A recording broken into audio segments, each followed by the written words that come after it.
नमस्कार, बहुत स्वागत है आपका। आप देख रहे हैं खबर भारत और मैं हूं आपके साथ संगीता श्रीवास्तव।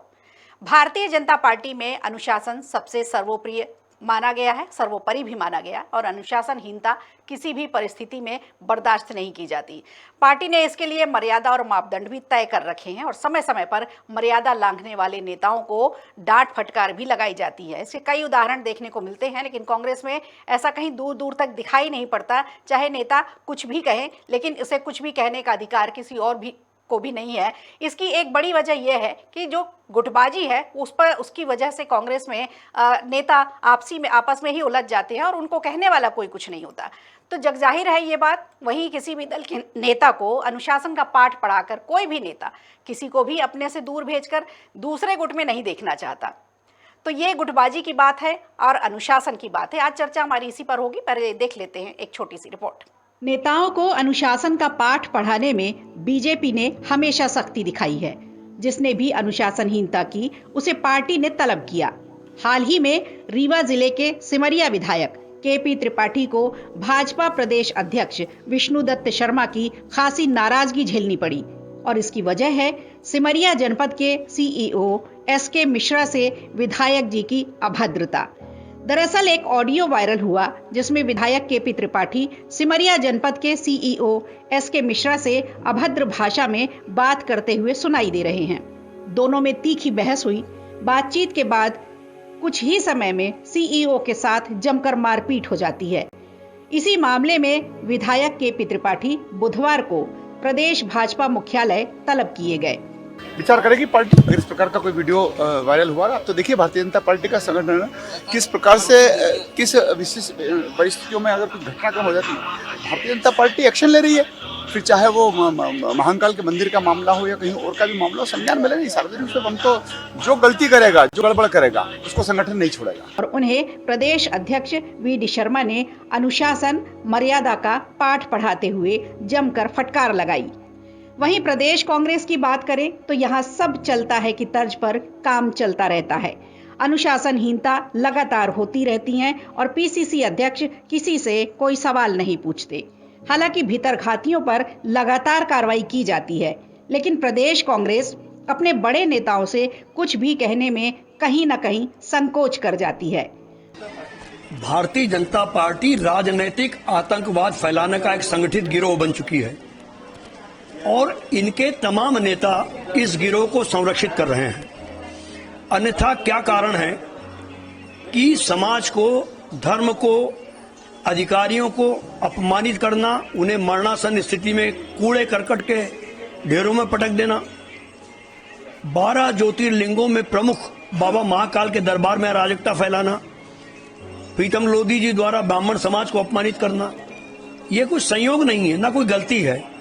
यह एक प्रायोजित षड्यंत्र है जो मुद्दों से ध्यान बटाने के लिए भारतीय जनता पार्टी करवा रही है। विधायक और पूर्व मंत्री सज्जन सिंह वर्मा और मंत्री यशोधरा राजे सिंधिया की मेल मुलाकात का है।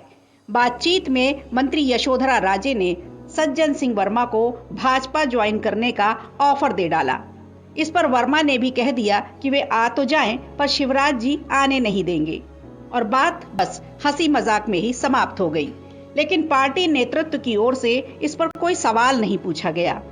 शायद पार्टी ने भी इसे मजाक में ही ले लिया। तो राजनेताओं के लिए अनुशासन के मायने क्या हैं? पार्टी के तय मापदंड क्या होने चाहिए और अनुशासन के पालन न करने का पार्टी को कितना खामियाजा भुगतना पड़ता है? ये कुछ सवाल हैं जिनके जवाब तलाशना भी सियासत का अनुशासन है। डेस्क खबर भारत। तो अनुशासन का पाठ बचपन से ही पढ़ाया जाता है, नैतिक शिक्षा में अनुशासन पढ़ाया जाता है। लेकिन जब देश की बड़ी पार्टियों के राजनेता, बड़े नेता अगर अनुशासनहीनता करते तो निश्चित रूप से सवाल उन पर उठते हैं और पार्टियां भी उस पर अपने हिसाब से तय मापदंड के मुताबिक उन पर कार्रवाई करती हैं और दोषियों को भी कार्रवाई की जाती है उन पर। आज अनुशासन, पार्टियों के अनुशासन पर ही हम चर्चा करेंगे। हमारे साथ इस चर्चा में जो मेहमान जुड़ रहे हैं उनसे हम आपका परिचय करा देते हैं। कांग्रेस की तरफ से अपना पक्ष रखने के लिए राम पांडे जी हमारे साथ हैं। राम पांडे जी, बहुत स्वागत है आपका। नमस्कार। बीजेपी से राजेंद्र चौक से हमारे साथ जुड़ रहे हैं, बहुत स्वागत है सर आपका। और पक्ष और विपक्ष की बातों को विश्लेषण के रूप में हमारे साथ जो जुड़ रहे हैं, विश्लेषक के रूप में पत्रकार सूर्यकांत त्रिपाठी जी त्रिपाठी जी, आपका भी बहुत स्वागत है। तो आज चर्चा अनुशासन पर होगी जी। अनुशासन पर आज चर्चा है हमारी। अभी ताज़ा जो मामला आया है रीवा सिमरिया विधायक केपी त्रिपाठी का, उसे लेकर तलब किया गया उन्हें। और चर्चा में राजेंद्र चौकसे जी से ही करूंगी शुरुआत, क्योंकि पार्टी का ही मामला है और सत्ताधारी दल भी है। कैसे ये जब क्लास लगाई जाती है, पाठ पढ़ाया जाता है राजेंद्र जी अनुशासन का, तो कुछ नेता ऐसे जी कहाँ चूक रह जाती है, ऐसी कैसे घटनाएं हो जाती हैं कि अनुशासन का पाठ इतनी सख्ती से पढ़ाया जाता है, बावजूद उसके इस तरह की घटनाएं हो जाती हैं?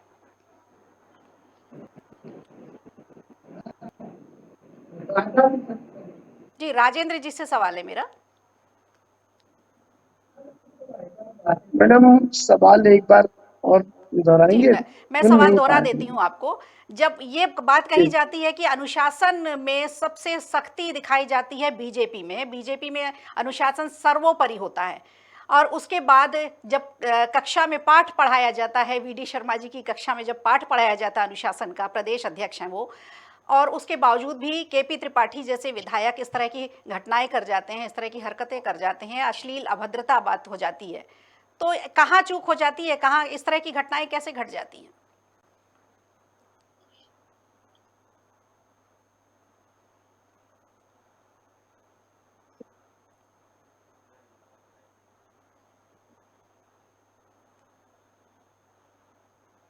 जी राजेश जी, आवाज आ रही है?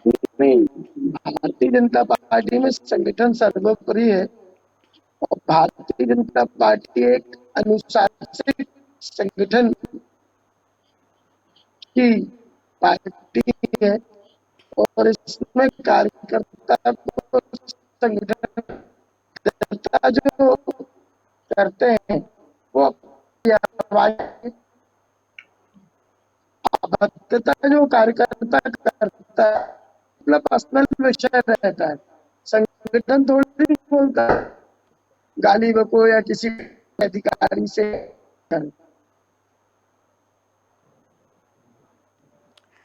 चलिए, आवाज आपकी क्लियर नहीं आ रही है, हम कोशिश करेंगे आपसे जुड़ने की ठीक तरह से, आपका ऑडियो सुनाई पड़े हमें। राम पांडे जी से समझ लेते हैं। राम पांडे जी, बीजेपी को राष्ट्रवादी माना जाता है, कहा जाता है, आरोप लगता है राष्ट्रवादी सरकार वही है, राष्ट्रवादी पार्टी वही है, अभद्रता करता है हमारे यहाँ। जी जी जी जी राम पांडे जी, आपसे समझ लेते हैं। और कांग्रेस पर ये आरोप लगता है कि परिवारवाद की राजनीति करती है। तो जब इस तरह की बातें आती, कई सारे अनुशासनहीनता के किस्से यहाँ पर भी आए। ताज़ा मामला हमने अभी अपने पैकेज में भी दिखाया, सज्जन सिंह वर्मा वाला। तो जब इस तरह की बात आती, बड़े नेता हैं, मंत्री भी रहे हैं, और अगर वो इस तरह की बात करते हैं यशोधरा राजे से मिलकर, तो पार्टी नेतृत्व तो उन पर कोई सवाल नहीं पूछता। ये अनुशासनहीनता में नहीं आएगा? अभी मैंने आपके टीवी पर करीब 10 मिनट सुना, तो 10 मिनट में जो निष्कर्ष निकला, तो मुझे लगता है डिबेट करने का कोई मतलब नहीं है, क्योंकि 10 मिनट में मैंने यही सुना कि बीजेपी अनुशासित पार्टी है और कांग्रेस अनुशासित पार्टी नहीं है। जब आपने अपना निर्णय दे दिया और आपने खुद नहीं बोल दिया कि बीजेपी राष्ट्रवाद है, मतलब मीडिया की तरफ से बीजेपी राष्ट्रवादी पार्टी है, तो इसका मतलब ये थोड़ी है कि हमारी, ऐसा लग रहा है फिर आपने टोक दिया। आप मुझे लगता है डिबेट नहीं होने देंगे, आप पूरा कंप्लीट तो करने दें। जवाब दीजिए जी। भाई, मीडिया जो है वो कह रहा है बीजेपी राष्ट्रवादी पार्टी है, इसका मतलब ये थोड़ी है कि देश की 130 करोड़ और 140 करोड़ जनता कह रही है। मीडिया नहीं कह रहा राष्ट्रवाद, ऐसा कहा जाता है। आप नहीं तो कहा, मीडिया कह रहा है, केवल मीडिया कह रहा है और कोई नहीं कह रहा है। मीडिया ही कह रहा है, केवल मीडिया कह रहा है। मीडिया कह रहा है बीजेपी अनुशासित पार्टी है। आप सुनना नहीं चाहती है मैडम। मीडिया ही कह रहा है बीजेपी अनुशासित पार्टी है, मीडिया ही कह रहा है बीजेपी राष्ट्रवादी पार्टी है, जनता नहीं कह रही है मैडम। अब आप बताइए, जो प्रीतम लोधी की हम बात कर रहे हैं, वो ग्वालियर और शिवपुरी का सबसे बड़ा बाहुबली है। लगभग 50 तो उस पर एफआईआर चल रही है, सबसे बड़ा क्रिमिनल है वो। और भारतीय जनता पार्टी ग्वालियर का रहने वाला है, शिवपुरी से उसको विधायक का टिकट देती है, छोटा मोटा कार्यकर्ता नहीं है। और भारतीय जनता पार्टी, जैसा कि आप बताते हो, भारतीय जनता पार्टी बताती है कि उनके प्रशिक्षण लगातार चलते हैं, चिंतन शिविर लगते हैं, मनन शिविर लगते हैं, पता नहीं कितने शिविर लगते हैं। और इस जो प्रीतम लोधी है, ये इसने पता नहीं सैकड़ों शिविरों में भाग लिया होगा, और उसके बाद उसको समझ में आया कि बीजेपी की ये विचारधारा है कि भागवताचार्यों को गाली दो। पंडित, ब्राह्मण, भागवताचार्य महिलाओं पर गंदी नजर रखते हैं। यह भारतीय जनता पार्टी की सोच है कि ये बीडी शर्मा, नरोत्तम मिश्रा महिलाओं पर गलत नजर रखते हैं। ये प्रीतम लोधी और भारतीय जनता पार्टी की ये सोच है। जो भागवताचार्य हैं वो आगे 18, 20, 25 साल की लड़कियों को बिठाते हैं और पीछे बुढ़ी महिलाओं को बिठाते हैं। ये जो भागवताचार्य और पंडित हैं ये सुंदर महिला के घर जाते हैं, भोजन के लिए जाते हैं, लेकिन भोजन के बहाने उस सुंदर महिला पर नजर रहती है। महिलाओं को इतना गिरा हुआ भारतीय जनता पार्टी समझ रही है। महिलाओं को की कोई इज्जत नहीं है भारतीय जनता पार्टी की नजर में। तो ये भारतीय जनता पार्टी की विचारधारा है, प्रीतम लोधी की नहीं है। और मैं आपके चैनल पर बोल रहा हूं, यह प्रीतम लोधी पर कोई कार्रवाई नहीं होगी, क्योंकि प्रीतम लोधी ने विचारधारा को बोला है। केपी त्रिपाठी को बुलाया, शाबाश बेटा, बढ़िया काम किया। ऐसे ही सरकारी कर्मचारियों की पिटाई करते रहो, धमकाते रहो, ये इसी लायक है। ये वीडी शर्मा ने आकर समझाया, ये अंदर कमरे की बात है। प्रीतम लोधी, अब आप कहती है अनुशासित, अनुशासन का काम किसका है? प्रभारी का होता है ना। मध्य प्रदेश के भारतीय जनता पार्टी के प्रभारी कौन थे? मुरलीधर राव। वो कहते हैं ब्राह्मण बनिए जेब में। तो शुरुआत किसने की? जो वीडी शर्मा से ऊपर वाली पोस्ट पर है, मुरलीधर राव ने ब्राह्मणों को गाली देना शुरू की। क्या वीडी शर्मा ने उन पर कोई कार्रवाई की? क्या नड्डा ने उन पर कोई कार्रवाई की? कोई कार्रवाई नहीं की। तो जो अनुशासित पार्टी है, ये केवल मीडिया की नजर में है, जनता की नजर में नहीं है। ये पार्टी बलात्कारियों को बचाती है, अपराधियों को बचाती है। इसलिए मेरा आप मीडिया से हाथ जोड़कर निवेदन है कि इनको राष्ट्रवादी और अनुशासित पार्टी बोलने के बजाय इसको फर्जी और पाखंडी पार्टी बोलने का कसकर है। आप बताइए, ब्राह्मणों ने, श्यामा प्रसाद मुखर्जी, दीनदयाल उपाध्याय, अटल बिहारी वाजपेयी, ब्राह्मणों ने जिस पार्टी को बनाया, आज इसी पार्टी को ये गाली दे रहे हैं। किसी को भी राष्ट्रवादी नहीं कहा और ना ही ये तो आपने कहा मैडम, आपने कहा मीडिया ने कहा राष्ट्रवादी पार्टी है। आपने जो सवाल उठाए हैं उसका जवाब हम ले लेते हैं। बीजेपी प्रवक्ता हमारे साथ जुड़े हुए हैं। आप बीजेपी को सर्टिफिकेट देते हैं, मीडिया बीजेपी को क्लीन चिट देती है। देखिए राम पांडे जी, आप हमारे चैनल पर मीडिया पर कुछ मत बोलिए। मीडिया इस तरह की कोई भी बात नहीं करती है और ना ही किसी को राष्ट्रवादी बोल रही है। ये मैंने अपनी बात में यही कहा। आपने कहा कि बीजेपी अनुशासित पार्टी है, ये भारतीय जनता पार्टी। चलिए हम जवाब ले लेते हैं, आपके सारे सवालों का जवाब हम ले लेते हैं।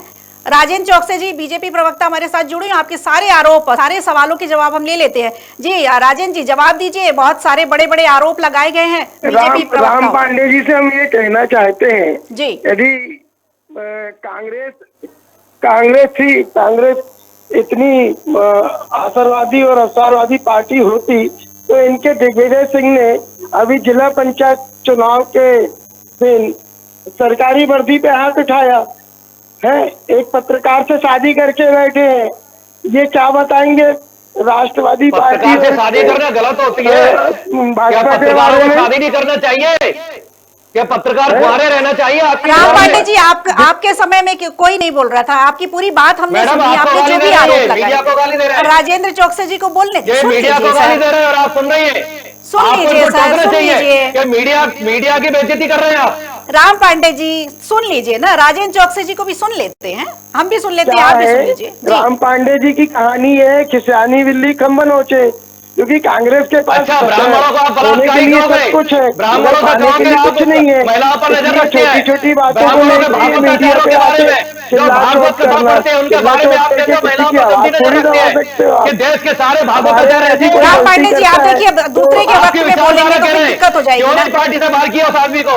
राम पांडे जी प्लीज रिक्वेस्ट है आपसे, आप उनकी बात सुन लीजिए, राजेंद्र जी की बात पूरी करने दीजिए, फिर मैं आपसे बात का जवाब दे। प्रीतम लोधी ने ऐसा क्यों कहा? ब्राह्मण बलात्कारी होते हैं, ब्राह्मणों की नजर महिलाओं पर होती है, भागवताचार्यों की नजर महिलाओं पर होती है। आपसे हम समझदारी की उम्मीद रखते हैं राम पांडे जी, प्लीज आपसे हम समझदारी की उम्मीद रखते हैं, प्लीज। समझदारी नहीं दिखा पाएंगे ना, भ्रष्टाचार महिलाओं पर नजर रखते हैं, ऐसा चलिए ठीक है। आपने आरोप लगाया, कभी तो दिग्विजय सिंह पूर्व मुख्यमंत्री है, महिलाओं पे गजर नजर रखते रहे तो उनने शादी कर ली वो पत्रकार से। इनको ये पूछिए जरा कि महिलाओं पे गलत नजर कौन रखता है। इनके केंद्रीय मंत्री पत्रकार भी महिलाओं पे गलत नजर रखते हैं। पत्रकार जो होती है केंद्रीय मंत्री। चलिए हम सूर्यकांत जी हमारे साथ जुड़े हुए हैं, हम समझ लेते हैं। अनुशासनहीनता पार्टियों में और दलों में और राजनेताओं में किस तरह से अनुशासनहीनता है, हम सूर्यकांत जी से समझ लेते हैं। सूर्यकांत जी, जिस तरह से अनुशासनहीनता के वाकये दोनों ही दल में देखने को मिलते हैं, मैं ये नहीं कहूंगी कि बीजेपी में ही है या कांग्रेस में ही है, दोनों ही दल में देखने को मिलते हैं। जब ये पार्टियों के जब समितियां बनती हैं, इनमें पाठ पढ़ाया जाता है अनुशासन का और तमाम तरह के नारे दिए जाते हैं अनुशासन के, तो जब धरातल पे चीजें आती हैं तो ये सारे नारे बेमानी हो जाते हैं।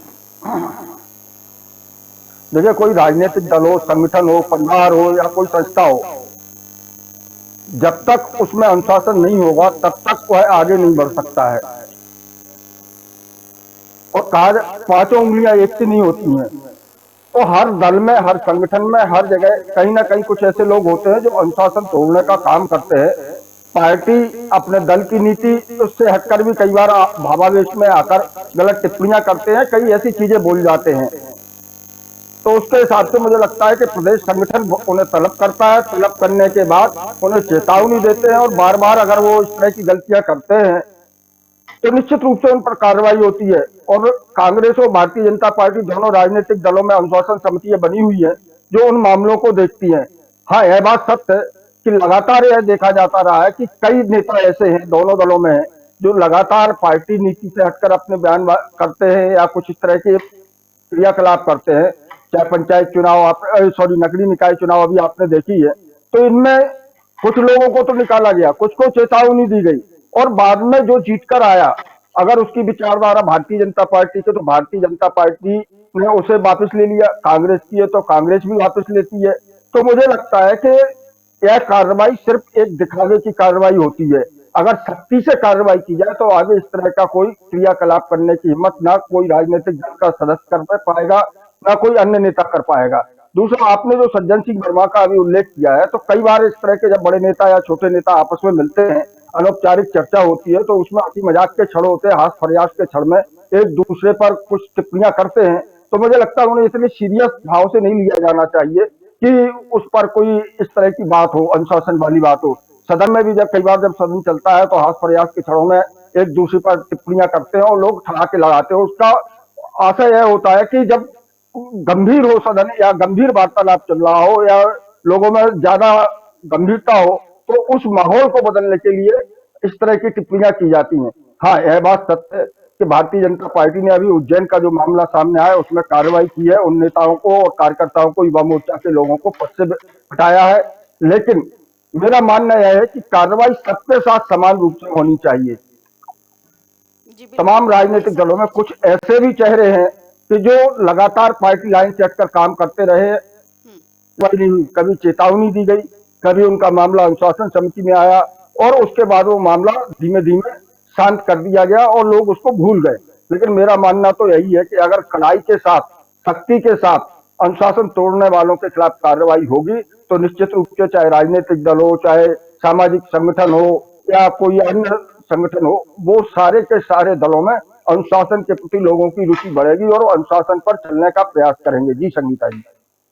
जी, बहुत सारी बातें हुई, बहुत सारे सवालों के जवाब भी हमें मिले और निचोड़ यही निकलता है कि अनुशासन चाहे कोई सा भी दल हो ज़रूरी होता है। और भीड़ में और सेना में एक यही अंतर होता है कि भीड़ में अनुशासनहीनता होती है और जो सेना होती है वो अनुशासन में होती है, इसलिए उसका काम भी सही तरीके से होता है। राम पांडे जी, बड़े नाराज़गी से आपने सभी बातों का जवाब दिया। आप हमारी बात का जवाब आपने नहीं दिया। उन्होंने सीधा शिवराज जी के लिए बोला, सज्जन सिंह वर्मा की बात कर रही हूँ मैं, कि शिवराज जी हमें आने नहीं देंगे। तो क्या वो आना चाहते हैं बीजेपी में?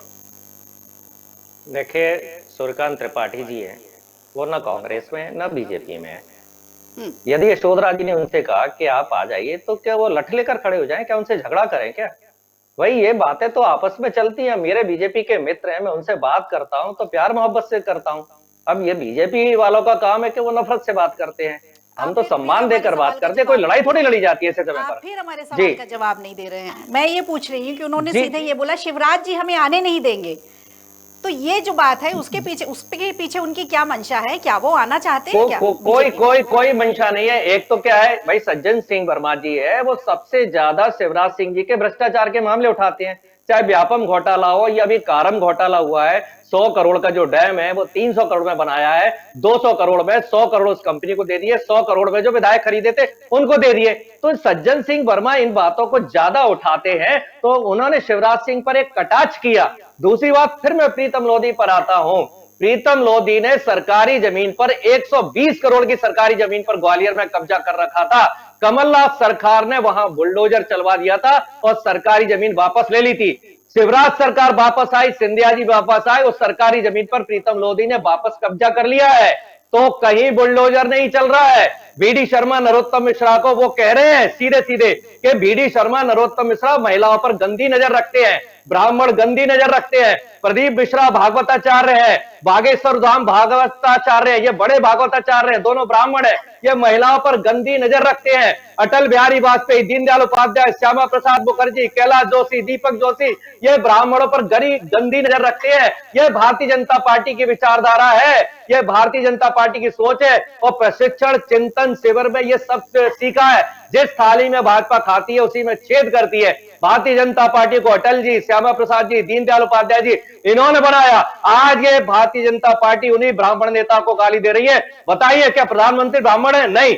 गृह मंत्री नहीं, रक्षा मंत्री नहीं, मध्य प्रदेश का मुख्यमंत्री नहीं। ब्राह्मणों का केवल भारतीय जनता पार्टी को वोट चाहिए और ब्राह्मणों को दिन भर गालियां देते हैं, जरूरत पड़ती है तो ब्राह्मणों का इनकाउंटर कर देते हैं। तो ये पार्टी ब्राह्मण विरोधी है। जो भी ब्राह्मण मुझे सुन रहे हैं वो समझ लें, इन्होंने आपको गलत शिक्षा दी। पंडित जवाहरलाल नेहरू के बारे में गलत शिक्षा दी, पंडित जवाहरलाल नेहरू के बारे में सारे ब्राह्मणों को गलत शिक्षा दी। उनको भी पूरी भारतीय जनता पार्टी ने पंडित जवाहरलाल नेहरू को बदनाम करने का प्रयास किया।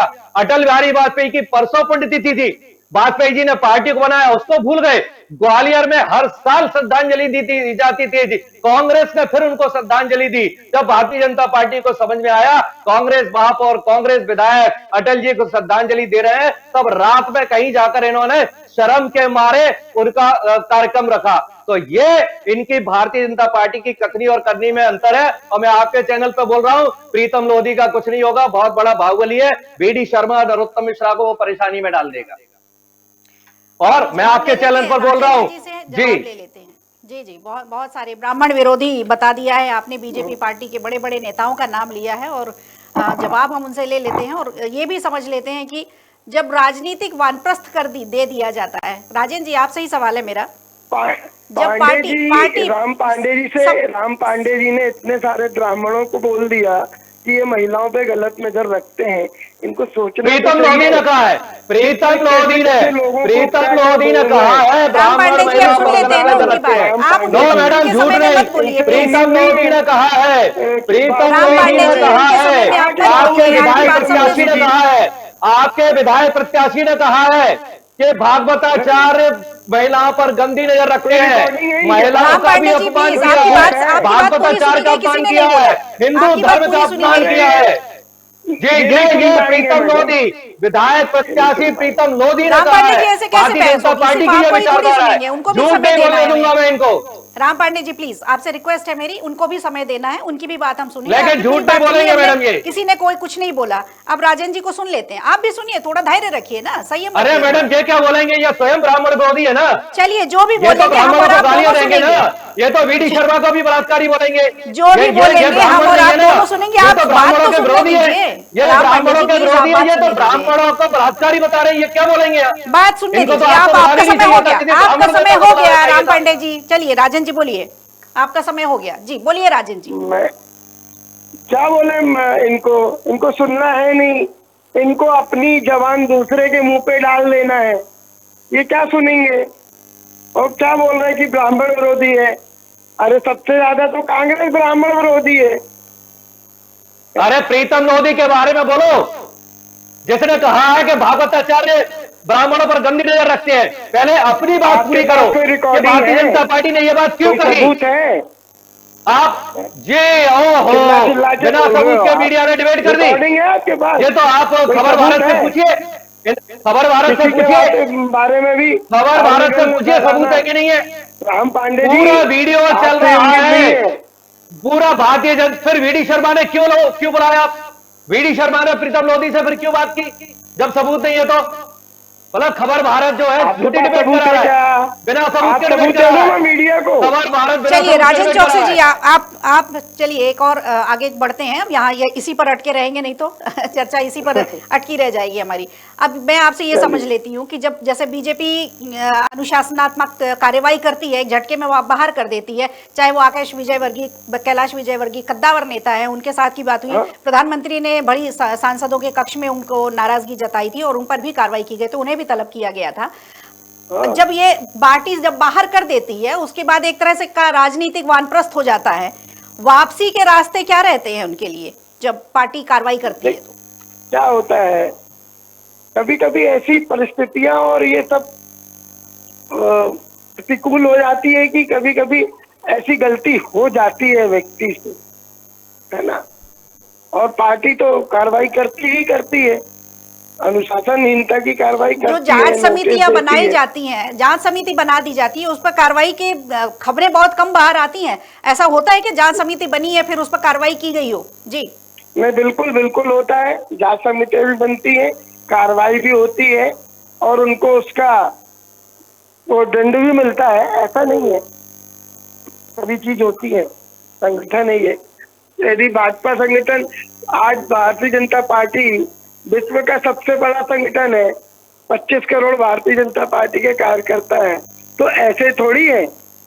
कांग्रेस तो नित्य नित्य गर्त में जाती जा रही है, कार्यकर्ता ही नहीं है कांग्रेस के पास, नेता नहीं है चुनाव लड़ने के लिए। बात करेंगे बड़ी बड़ी। चलिए सूर्यकांत जी, जय श्री राम मैडम। जी सूर्यकांत जी से समझ लेते हैं। सूर्यकांत जी, बीजेपी में जब भी कार्रवाई होती है और सख्ती से कार्रवाई की जाती है, कई बार हम लोगों ने देखा है कि बाहर कर दिया जाता है, 6 साल के लिए पार्टी से निष्कासित कर दिया गया।